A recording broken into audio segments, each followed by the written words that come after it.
Okay, so we're in chapter 10, and our theme for chapter 10, and I think chapter 11, is the world is more complicated than we told you it was in your undergraduate organic chemistry class.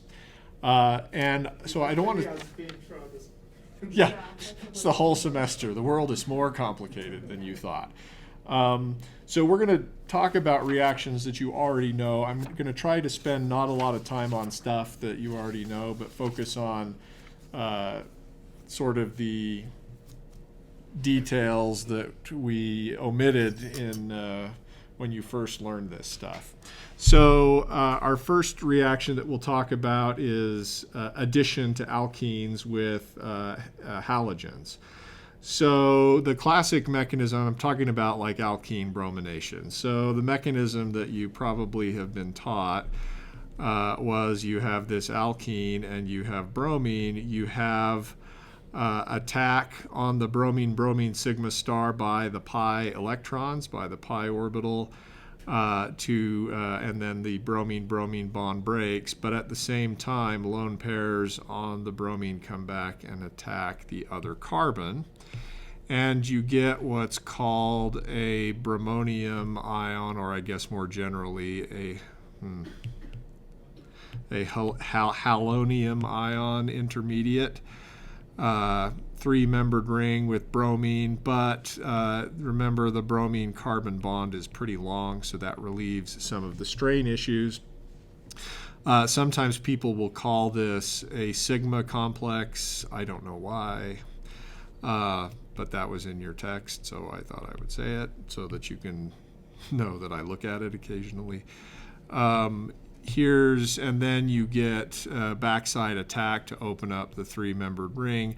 If there were stereochemistry to be observed here, we would see evidence for anti-addition products and not syn addition products. And evidence for this mechanism, nucleophilic attack on the bromine, includes the fact that the rate of the reaction is faster for more substituted alkenes because they're more nucleophilic. I'm realizing that my greater than, less than symbols look like carbons. So...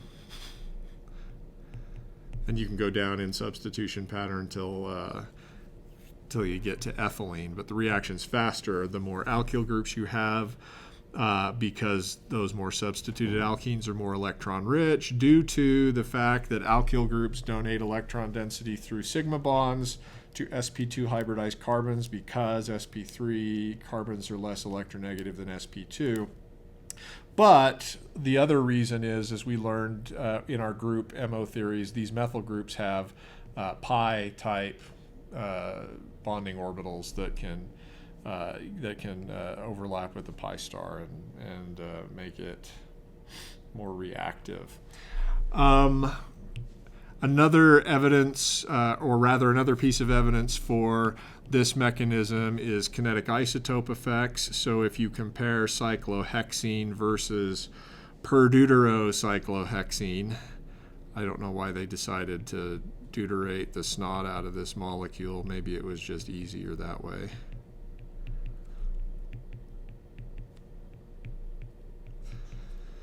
Yowza. The kinetic isotope effect is inverse, and it's pretty large for an inverse kinetic isotope effect. Of course, we're not breaking any carbon-hydrogen or carbon-deuterium bonds, so this is a secondary kinetic isotope effect. It's inverse because it's smaller for hydrogen. The rate is slower for hydrogen than deuterium, and this is consistent with some rehybridization from sp2 to sp3 in the rate determining step. Finally, if you have some group attached to your olefin that can stabilize a positive charge via resonance, there is evidence that in at least some cases you can get a carbocationic intermediate. I'm going to show you some product percentages. This is the anti-product, and it's an enantiomer. We're using that plus minus symbol to indicate you'd have to get a racemic mixture of enantiomers. But then there's also this strange syn product, and it's thought that this comes from not the halonium ion, but rather the full-on carbenium ion, where there's a full positive charge adjacent to the benzene ring where it can be stabilized by resonance. All right, so what's the increased complexity here? Well, the fact that it's not always 100% anti-addition if you can stabilize the positive charge.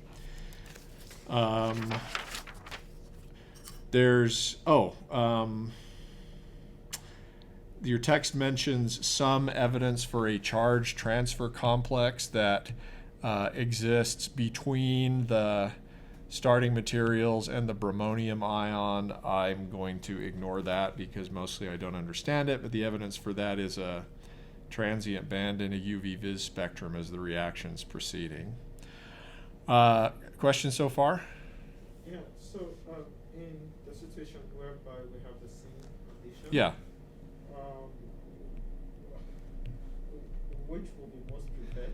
Oh, good. Thank you. I have that in my notes, but I didn't write it down. Thanks for asking. It's still major anti-addition, but you get a substantial amount of syn addition. Yeah, I'm sorry. I always do forget to do that. Dang it. It's back? Okay, it's gone. It's gone. Okay. Okay, so the rationale behind the syn addition is just because the carbocation intermediate will be stabilized by the benzene ring. That's right. Yeah.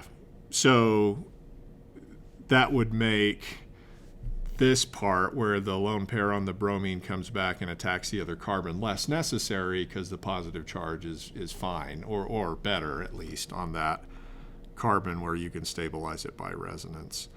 Yeah. But if we did not have the benzene ring there, Then it would likely be way more of the anti. Okay, others? I think, well, I can't remember clearly, but I think when I was, I think more like during the undergraduate days, we did see that this reaction will give you both the syn and the anti-product. So the one that would give you, without a lot of selectivity for syn versus anti, is probably, you might be thinking of like hydrohalogenation, where you add an acid, you get a carbocationic intermediate, and then in a second step, bromine comes in and attacks, and you get both syn and anti from that. So anytime you have a carbocationic intermediate, there's a chance you can attack it from either side. One complicating factor there is that if the, I don't have a situation to illustrate this, so no, I suppose this is fine. Imagine, I don't know, the following situation. You have, and this is an example I'm pulling out of the back of my head, but I don't have any real data for it. I'm just trying to illustrate a point.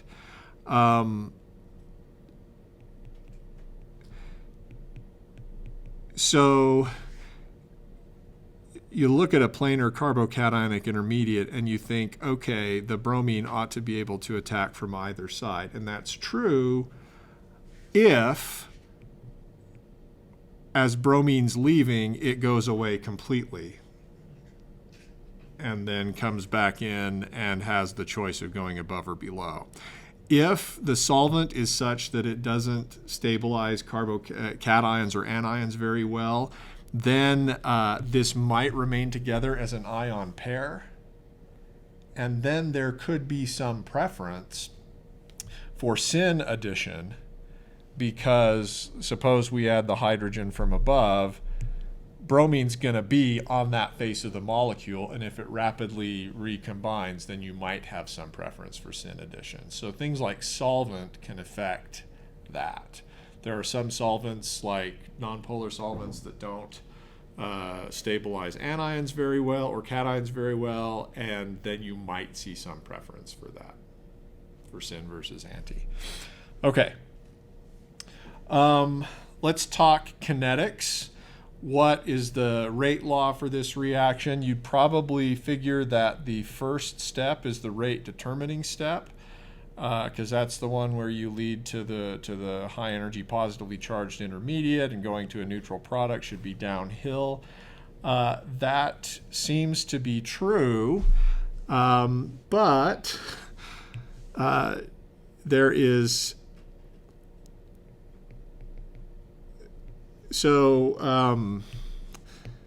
if you look at the kinetics, as you would expect, the reaction is first order in alkene. Okay, fine. There's only one alkene involved in the rate determining step. But when it comes to how many bromines are involved, there is evidence for anywhere between 1 and 3 bromine molecules involved. And if you try to write a rate law for the appearance of that product, it looks like there's multiple mechanisms sort of competing and operating. So as I said, it's first order in alkene, but there's part of it that's first order in bromine, and that would be the mechanism that I've showed you here. But there's part of it that is second order in bromine, as in 2 bromine molecules. And there's evidence that actually the Br3 anion could be involved too.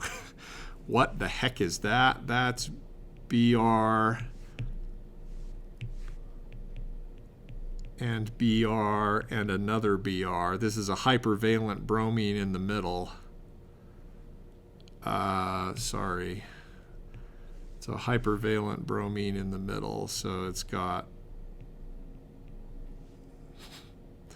surrounded by 5 different groups. And there's some evidence that if you add extra Br minus, you form this, and that accelerates the reaction. That's kind of troubling. What would be a potential mechanism that could explain this complicated kinetic dependence? Well, the first order dependence on bromine, I think we've already dealt with up here. That's the one that we draw for you as an undergraduate. Here's a potential alternative mechanism that would be consistent with the other data. So imagine, let's see, I'm sorry, there's an exponent on this term. That's second order in bromine. So that would tell you that there are 2 bromine molecules involved in the rate determining step. What might that look like? Well, we would, as before, have the alkene attack the pi electrons from the alkene attack the bromine sigma star, and at the same time we would have lone pairs on that first bromine attack the other carbon. In this case, instead of Br minus leaving, it just goes and makes the Br3 anion.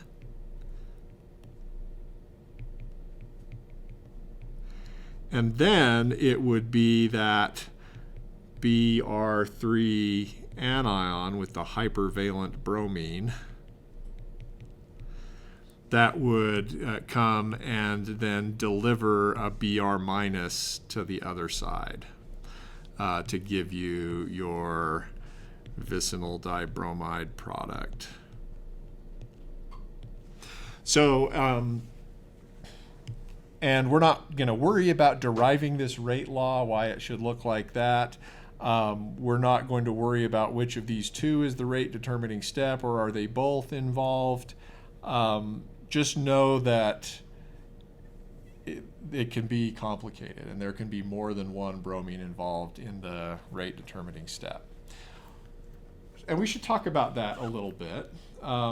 You've learned that intramolecular reactions are faster than intermolecular reactions because if you tether two things together, it's easier for them to find each other, right? That we call that effective molarity.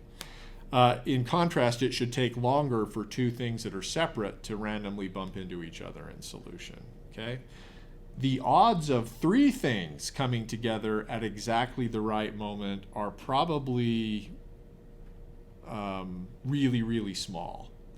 So when they're proposing that there's one molecule of alkene and two molecules of bromine involved in the rate determining step, what they likely mean is that there is some rapid equilibrium before the reaction occurs whereby you bring two of these together. So there's some kind of non-covalent complex that exists and has some lifetime, and then that thing finds the third molecule of bromine. So it's probably a step-by-step process rather than three things randomly colliding. Two-body collisions are easy. Three-body collisions are way more difficult to occur and way less likely. Okay. Questions about that? We pulled back the curtain a little bit, and you've seen the horror that exists at the atomic level. Yeah. Well, not really concerned. Not really about all of these three. Yeah. Bromine attacking and all of that. So the attack of the second attack of the bromide ion. Yeah. If the let me see, the treatment ring, let's say it's not really, let's say it's not evenly substituted. Yes. Which would they prefer to attack? Will it attack the less substituted or? Good question. So yeah, I've chosen an example where the sides were not equally substituted. The answer is, so let's make the bromonium ion from that. Sorry.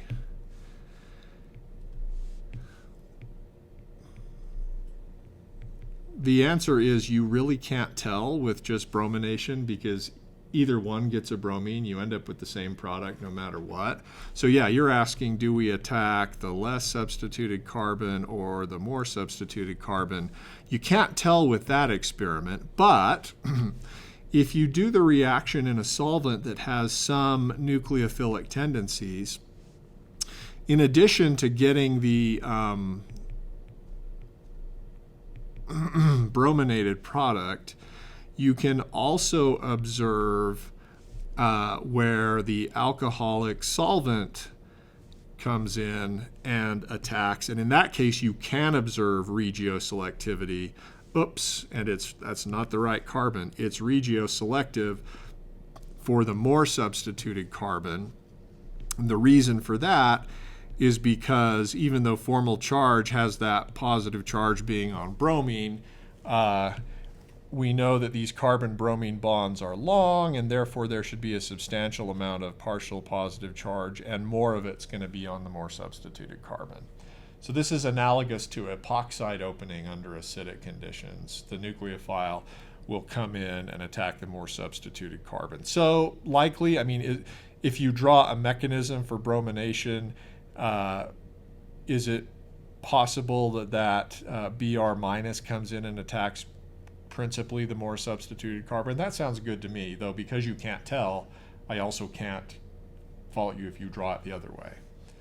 Yeah, but the regioselectivity for this second nucleophile to come in is for the more substituted carbon. All right. Anything else there? I'm going to skip over hydroboration because your text doesn't spend a lot of time on that, and there's really not anything new to report relative to what you did in undergrad. Let's do epoxidation of alkenes. The classic reagent for this is a peroxy acid, or sometimes that's just called a per acid. And the thing that's used often is called MCPBA, which stands for metachloro peroxy benzoic acid. And the business end of this molecule is right here, this oxygen-oxygen bond. The mechanism for the reaction is typically thought of as concerted. So if we were going to use ethylene as our starting material, sometimes people call this a butterfly mechanism, because I think if you squint and look at it from the side, it sort of looks like two butterfly wings. So maybe we'll draw it from the side. I actually not sure I can draw it from the side. I've never drawn it from the side before. Okay, so we'll see how much like a butterfly it looks. The oxygen-oxygen sigma bond is weak. Typically heteroatom-heteroatom bonds are weak and have low-lying sigma stars. So pi electrons attack the sigma star. You break that bond, and you can move the electrons from that bond to make a new double bond here. That would require breaking the double bond there, and then this oxygen picks up a proton from there, and then lone pairs here attack the other carbon. Is that a butterfly? I don't know.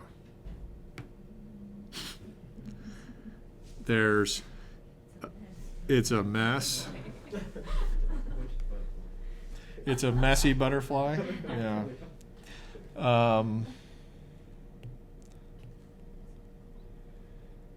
So yeah, I really sort of have nothing here other than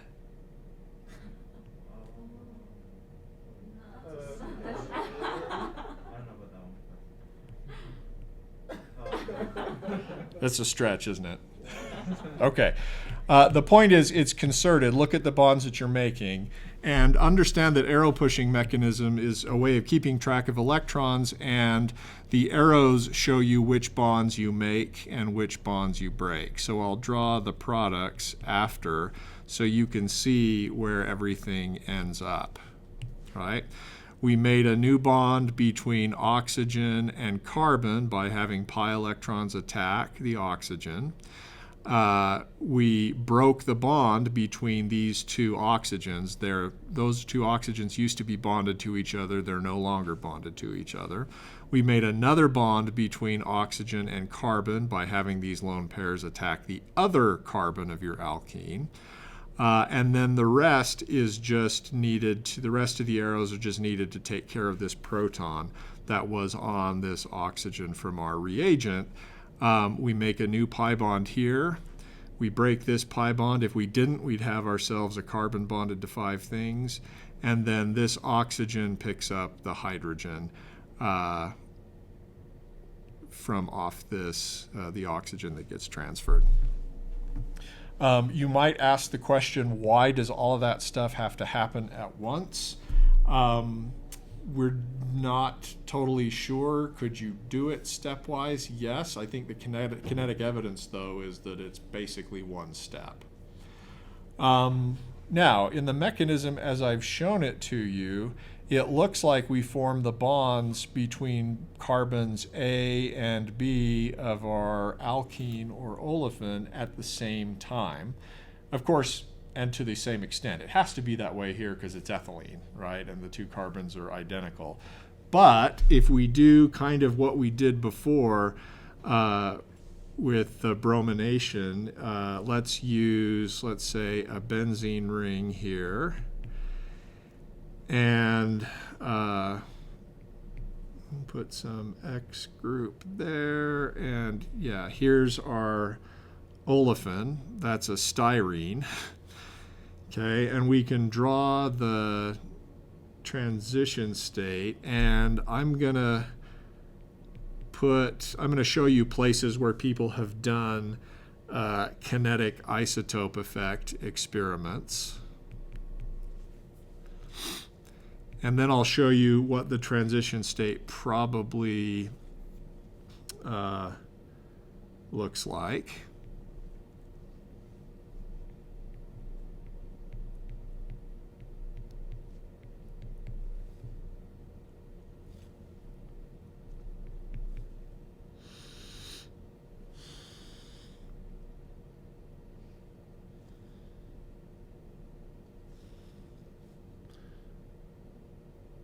Sorry, I'm really trying not to get this wrong, but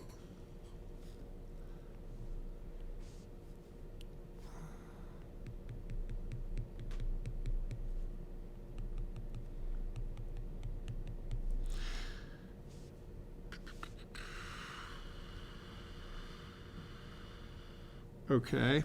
So the kinetic data suggest that the bond to this less substituted carbon is more formed in the transition state than the bond to the more substituted carbon. So I'm going to show that by having the oxygen be closer. For our discussion purposes, we'll call this carbon A and carbon B. Oxygen is closer to carbon A than it is to carbon B. Carbon B probably has a buildup of partial positive charge on it. Let's put dotted lines where the other bonds are breaking as we do the reaction. Breaking and forming. Oops.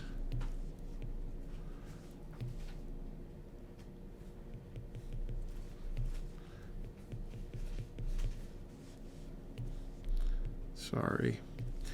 So we did this reaction on this starting material. We used this reagent. We did an isotope effect also on that proton. And so this is not one experiment, but I'm sort of summarizing the effects of many experiments here.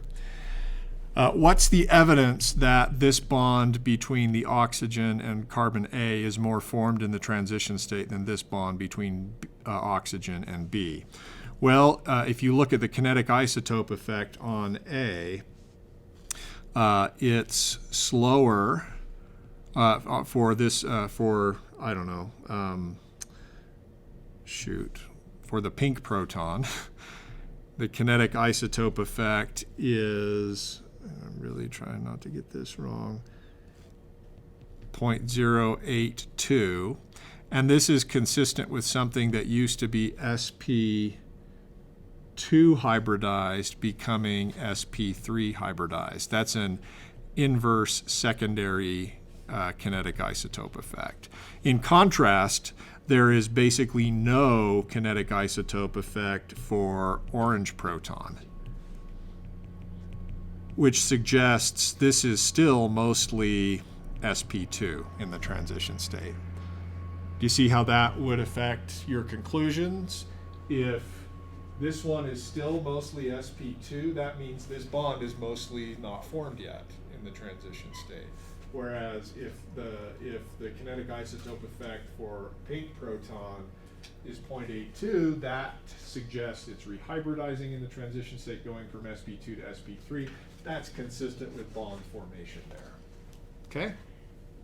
So that suggests there's a significant buildup of partial positive charge on B in the transition state. Why the heck did I include X here? Because you can do Hammett analysis. You can try different groups, and if you measure the slope, if you do the rate of the reaction and plot that versus the sigma values for various substituents, and then find the slope is minus 1.1. So that tells you that, remember, if the slope is positive, that means negative charges in the transition state. If it's negative, that means positive charges in the transition state. And that's a decent Hammett parameter that tells you, yeah, you've got a buildup of positive charge in the transition state, and it would have to be on that carbon that's adjacent to the benzene ring. Finally, what do we see here for this hydrogen? We see a small, let's see, the hydrogen on the acid blue. Oops, that's not what we wanted. Blue hydrogen, we see a kinetic isotope effect that's small. About 1.2. This is a small primary kinetic isotope effect. And this tells you that probably that proton, the bonds are either not being broken in the transition state, or the transition state closely resembles starting material. In any case, probably the deprotonation step isn't mostly done during the transition state. So even though we're drawing it in the mechanism in order to keep track of everything that happens, probably that happens a little bit after the transition state. Okay, so that's everything you ever wanted to know about MCPBA and oxidation. But wait, there's more, because look at this intermediate. Clearly, we're going to make a stereocenter on this carbon, right? And our reagents here and starting materials are not chiral, so we have to get both enantiomers. But the question is, could you do an epoxidation reaction in a way that would give you one enantiomer over the other? Why would you want to do what's called asymmetric epoxidation? Well, the reason is that epoxides are really useful. You get them from alkenes, asymmetric epoxidation, right? You get the epoxide. I'm going to draw sort of the epoxide we would get, but I'm going to show it in the form that indicates that we don't make that we get both stereoisomers. You get it from an alkene, which is alkene starting materials, which are cheap. You make two new carbon heteroatom bonds, and then you can react this epoxide with many different kinds of nucleophiles to get 1-2 heteroatom substitution patterns. And if you could control the stereochemistry, that would give you the ability to make some pretty complicated natural products. And so it was a focus in the late 80s and early 90s to develop asymmetric epoxidation reactions. And there are two that are very famous and used quite a bit. The first is the Sharpless asymmetric epoxidation. These are catalytic reactions, so you don't need to consume a reagent. You only need sub-stoichiometric amount of chiral catalyst, and then you can induce, you can favor one stereoisomer versus the other in your product. The Sharpless, so this is Barry Sharpless from the Scripps Research Institute. He won the Nobel Prize for this reaction.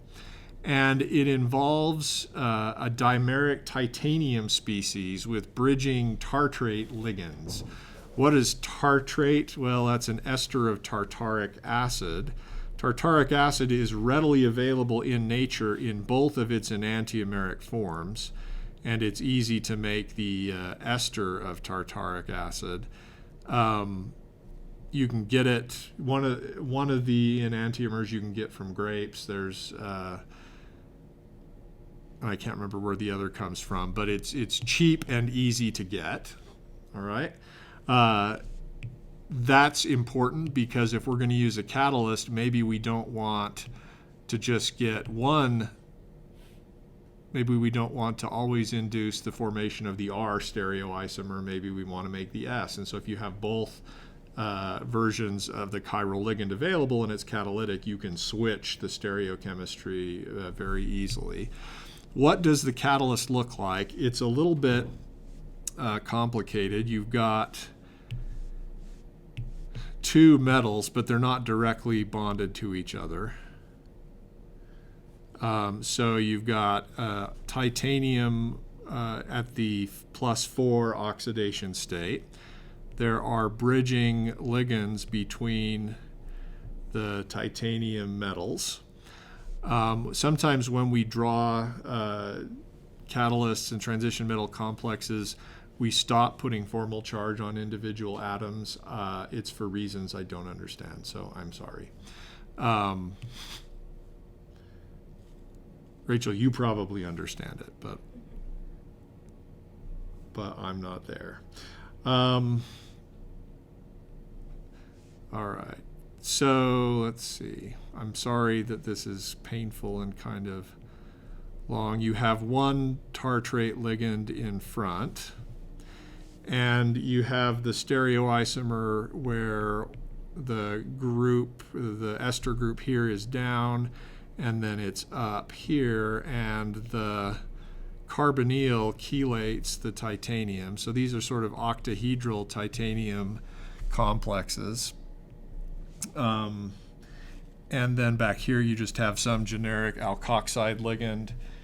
Over here on the backside of the titanium complex you have the other tartrate group.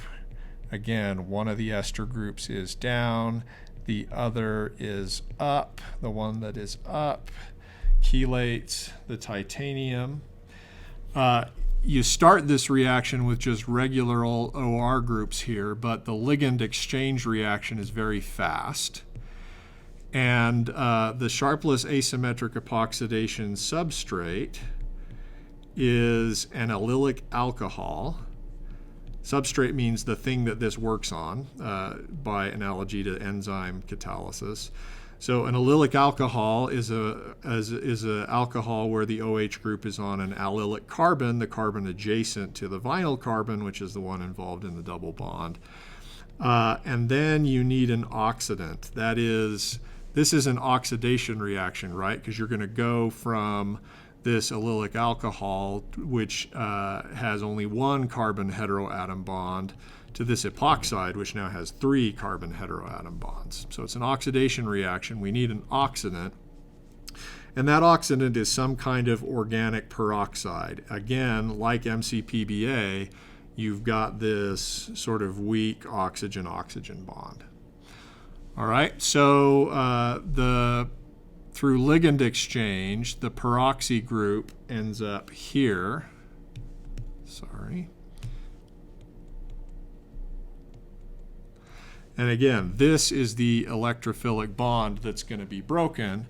And then the allylic alcohol ends up here, and it gets placed. The beauty of this catalyst is that it places the two groups in a defined spatial orientation. Do you see how the electrophilic atom is now hovering over the alkene? And that controls which face the oxygen gets added to the alkene. So you can push arrows for this reaction if you want to. Like the MCPBA reaction, you have pi electrons attack the oxygen-oxygen sigma star. Oops, I think I wanted to draw it this way. We break the bond between oxygen and oxygen. And then these electrons that came from the oxygen or involved in this oxygen-metal bond come down, leave the metal, and form a new oxygen-oxygen bond with carbon A. All right? And then likely what happens is that lone pairs on this oxygen come back and replace the ligand that we just lost. I'm not going to redraw the catalyst, but what's it look like after we've made the epoxide? This is the enantiomer, I think, that's favored, and then the titanium, which is bonded to 4 other things, now has an OR group there. Okay, so that's one of the ACE, and then then it's very quick and rapid for you to release your new epoxide. Questions so far? The idea is the chiral ligand creates a chiral environment around the catalyst, and in that context, you can favor addition from one face over the other. So is the reason that the epoxides in the wedge is because the original peroxide group or whatever was on the wedge? Yeah, I think, and I could totally get this wrong because I'm working from your text and I don't know that they showed the product. Of course, which face it gets added to would depend on whether the alkene were over here versus over here. But the idea is that you hold the alkene in a specific orientation because of this oxygen, and you also hold the peroxide group in a specific orientation. At least the way I envisioned it, this is hovering over this, and so it would need to add from above. So yeah, that's why in here I've drawn with wedges. This isn't a stereo center, so we wouldn't need a wedge there, but yeah. All right, others? The other classic asymmetric epoxidation reaction comes from the Jacobson group at Harvard. Eric Jacobson, very famous catalytic asymmetric chemist. And the catalyst he uses is a manganese-saline complex. Saline is the ligand. Manganese is the metal center. And let me just draw what this looks like so that you can recognize it if you ever see it again. We won't worry about how you regenerate the manganese catalyst. That happens later. The saline ligand is kind of complicated. So these are the axial ligands. You have this oxygen and then the chlorine. And then the equatorial ligands for this octahedral complex are like this. And they involve a phenol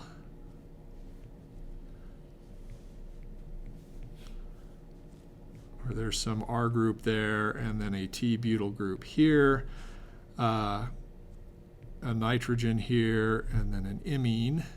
We're going to do the same thing on the other side.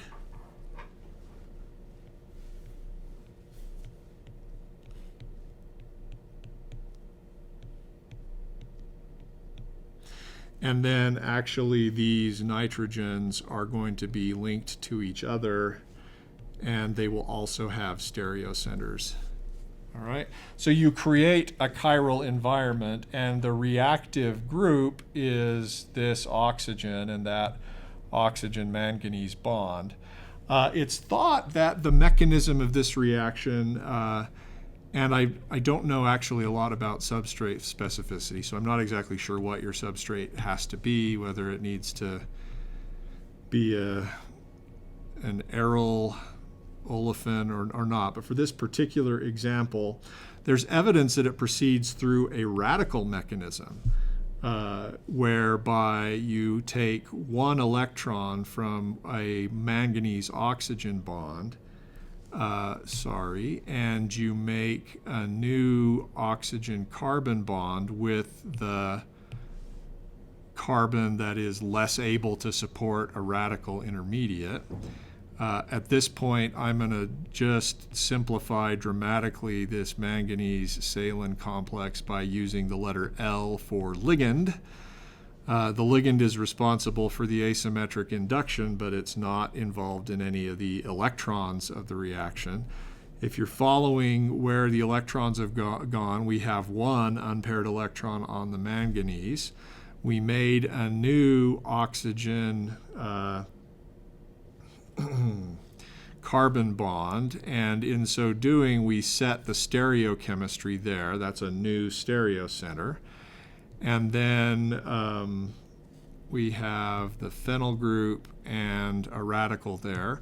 Why does it go this way? It's thought the phenyl group is better able to stabilize the radical via resonance. And then it's thought in a subsequent step we break the remaining oxygen manganese bond to make our new carbon-carbon bond, and the other electron remains behind on manganese. The released product, I think, has the following stereochemistry. And then you're left with a reduced manganese species, which you would need to then have interact with some oxidizing agent to regenerate the catalyst. So there, you can set two stereo centers, and that's highly useful.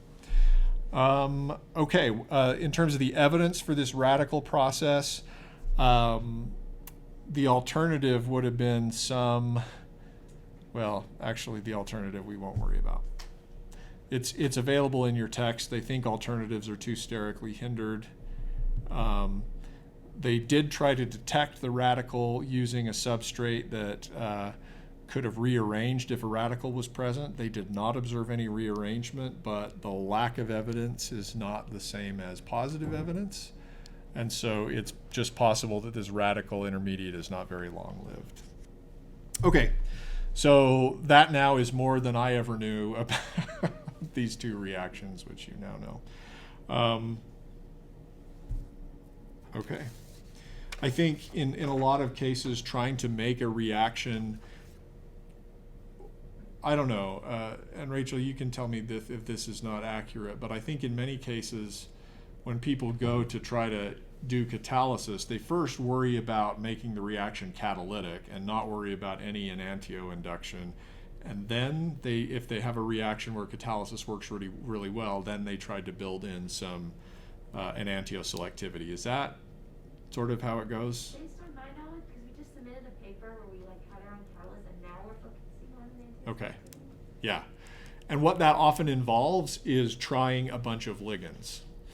It's difficult to rationally design enantiomer selectivity because in many cases, the differences, what you're basically dealing with, and Samantha, this is maybe related to your question, why is it favorable to add to the top face versus the bottom face? Likely there is some difference in energy in the transition state between having the alkene this way versus flipped the other way, and that difference in energy might only be a few kilocalories per mole.